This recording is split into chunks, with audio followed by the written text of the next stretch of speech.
warahmatullahi wabarakatuh. Apa kabar anak-anak ustazah yang soleh dan solehah?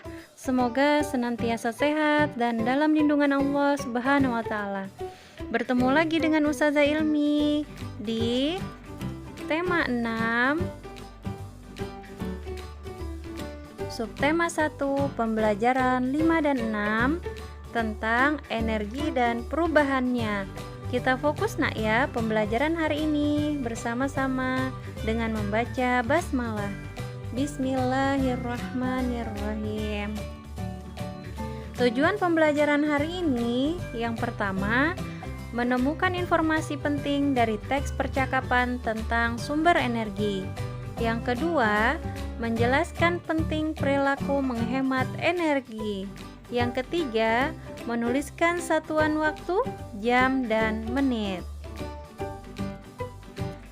Allah Subhanahu wa Ta'ala berfirman di Quran Surah Yasin ayat ke-80 dengan terjemah arti, yaitu Tuhan yang menjadikan untukmu api dari kayu yang hijau, maka tiba-tiba kamu nyalakan api dari kayu itu.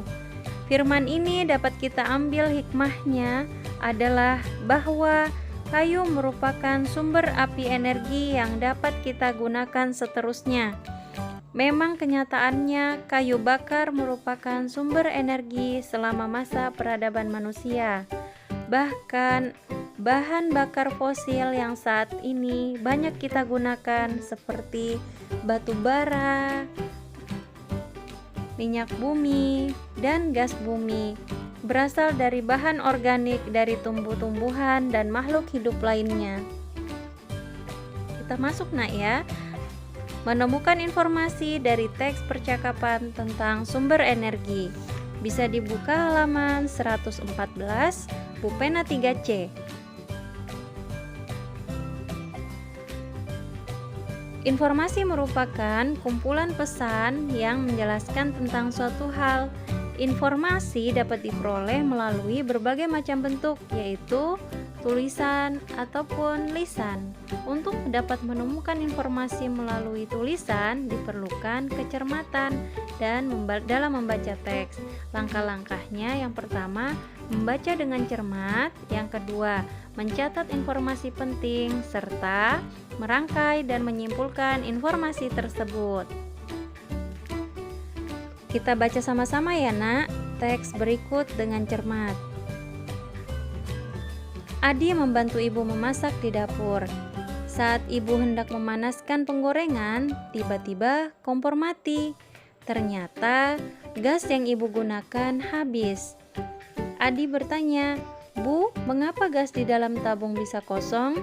Ibu menjawab, "Sebab gasnya digunakan untuk memetik api agar kompor menyala. Gas saat ini gasnya habis, sehingga kompornya tidak bisa digunakan."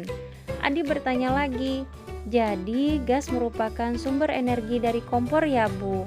Ibu menjawab, "Betul Adi, gas merupakan salah satu sumber energi. Gas merupakan sumber energi yang berasal dari fosil. Energi fosil berasal dari jasad dan sisa makhluk hidup yang sudah mati jutaan tahun yang lalu. Energi fosil berbentuk melalui proses yang sangat lama dan terjadi di dalam bumi." Adi bertanya, "Berarti pembentukan energi fosil memerlukan waktu yang sangat lama ya Bu?" Ibu menjawab, "Benar nak, ketersediaan energi fosil di bumi semakin sedikit karena digunakan terus-menerus. Oleh karena itu, kita harus menghemat penggunaan energi fosil dan perlahan beralih ke energi alternatif." Adi menyimpulkan, "Wah, kalau begitu, Adi akan lebih menghemat penggunaan energi yang berasal dari fosil ya Bu?" Ibu menjawab, "Betul, kita harus menghemat energi." Baik anak-anak ustazah, coba kita buat kalimat dari kata-kata berikut. Contohnya, yang pertama adalah gas. Contohnya, gas yang ibu gunakan habis, berarti ada kata gasnya. Kita buat lagi, fosil. Pembentukan energi fosil memerlukan waktu yang sangat lama. Jadi, dalam pembuatan kalimatnya ada kata fosil. Sekarang informasi penting berdasarkan teks.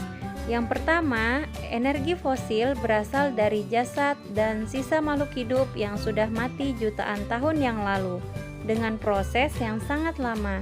Yang kedua, ketersediaan energi fosil di bumi semakin sedikit karena digunakan terus-menerus. Sekarang dibuka lagi nak ya bukunya halaman 119, menyajikan informasi penting tentang sumber energi dalam bentuk rangkuman. Informasi dari teks tersebut dapat kita temukan dengan cara membuat pertanyaan-pertanyaan yang berkaitan dengan teks yang kita baca. Informasi dari teks tersebut dapat kita temukan dengan cara membuat pertanyaan-pertanyaan yang berkaitan dengan teks yang kita baca. Pertanyaan yang dibuat menggunakan kata tanya sesuai dengan kebutuhan. Informasi yang didapat dari teks digunakan untuk membuat ringkasan. Selanjutnya, terbatasnya ketersediaan sumber energi fosil. Bisa dibuka enak ya di halaman 115. Energi listrik dihasilkan oleh pembangkit listrik yang menggunakan berbagai sumber energi. Sumber energi ini dapat berasal dari minyak bumi, batu bara, dan gas alam. Sumber energi tersebut berasal dari fosil, artinya memerlukan waktu yang sangat lama bagi sumber energi ini untuk dapat dibentuk kembali. Oleh karena itu, kita harus memenuhi kewajiban untuk menghemat sumber energi yang jumlahnya terbatas. Hal ini karena jika semua sumber energi tersebut habis, kita akan kesulitan untuk beraktivitas seperti biasa. Sekarang dibuka halaman 118. Hak-hak yang diperoleh setelah melaksanakan kewajiban menghemat energi. Sumber energi di bumi jumlahnya terbatas. Oleh karena itu, kita wajib menghemat penggunaannya. Hal ini penting dilakukan agar energi dapat tetap digunakan tidak hanya oleh generasi sekarang, tetapi juga generasi mendatang. Setelah melakukan kewajiban dalam penggunaan energi dengan menghematnya, kita berhak untuk menggunakan energi secara bebas. Ingatlah bahwa bebas di sini maksudnya bebas yang bertanggung jawab. Artinya, kalian dapat menggunakan energi untuk keperluan sehari-hari tanpa ada halangan. Walaupun demikian, dalam penggunaannya, kalian harus tetap berhemat. Dengan begitu, kalian menghargai hak orang lain untuk ikut memanfaatkan energi. Sekarang kita sebutkan ya kegiatan-kegiatan yang dapat kita lakukan untuk menghemat energi. Yang pertama, mematikan perangkat elektronik jika sudah tidak digunakan. Contoh televisi, jika tidak sudah ditonton, kalian dapat mematikannya. Setelah itu, yang kedua, mengganti lampu dengan yang hemat energi. Nah, selanjutnya yang ketiga, menggunakan air secukupnya. Kalau kita berwudu, jangan membuka keran air volume yang besar, tapi yang kecil atau yang agak sedang. Selanjutnya, yang keempat, membuat rumah dengan ventilasi dan penerangan yang cukup. Jadi, membuat rumah harus membuat ventilasi dan penerangan yang cukup. Yang kelima, jangan mengisi daya telepon genggam semalaman. Nah, anak-anak ustazah yang soleh dan soleha, jika kalian ingin mencarger HP, mengecas HP, jangan terlalu lama.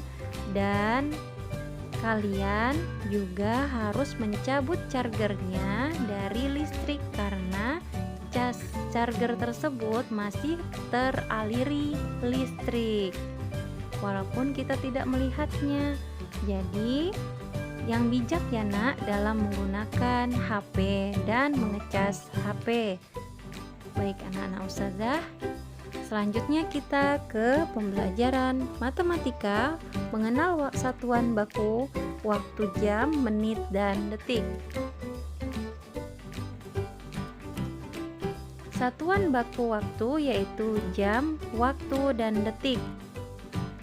Contoh alat ukur waktu yang menggunakan satuan jam, menit, dan detik adalah jam. Perhatikan, jarum pendek yang menunjukkan angka 10, jarum panjang yang menunjukkan angka ke setengah 3. Yang jarum merah merupakan detik. Sekarang, jarum panjang menunjukkan ke angka 12. Jarum pendek yang menunjukkan angka ke 1. Dan jarum detik yang menunjukkan angka ke 2. Jadi, kalian paham nak ya, mana jarum pendek menunjukkan jam, jarum panjang menunjukkan menit, yang berdetak adalah detik. Mengenal satuan baku waktu, jam, menit, dan detik. Pada jam analog ada jarum pendek dan ada jarum panjang. Jarum pendek pada jam analog menunjukkan waktu jam. Jarum pendeknya yang menunjukkan pukul setengah 10. Sedangkan jarum panjang menunjukkan waktu menit. Nah, sekarang perhatikan nak. Di situ 12 ke 1 disebut 5 menit. 1 ke 2 10 menit. 2 ke 3 15 menit. 3 ke 4 20 menit. 4 ke 5 25 menit. 5 ke 6 30 menit. Jadi jarum pendek menunjukkan antara jam 9 dan ke 10. Jarum panjang menunjukkan angka ke 6. Jadi jam di samping dibaca pukul setengah 10 atau pukul 9 lewat 30 menit. Ditulis pukul 09.30. Kita sama-sama lagi nak ya. Menghitung waktu menitnya atau jarum panjangnya, 12 ke 1 disebut dengan 5 menit. 1 ke 2 disebut dengan 10 menit. 2 ke 3 disebut dengan 15 menit. 3 ke 4 disebut dengan 20 menit. 4 ke 5 disebut dengan 25 menit. 5 ke 6 disebut dengan 30 menit. Sudah paham ya nak? Selanjutnya, nanti kalau 6 ke 7 35 menit, 7 ke 8 40 menit, 8 ke 9 45 menit, 9 ke 10 55 menit, 9 ke 10 50 menit, 10 ke 11 55 menit, 11 ke 12 60 menit atau disebut dengan 1 jam.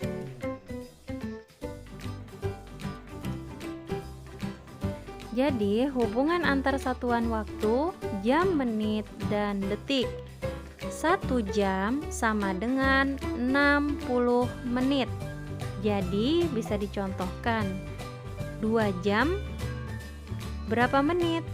Jadi 2 dikali 60 sama dengan 120 menit. Lanjut, 1 menit sama dengan 60 detik.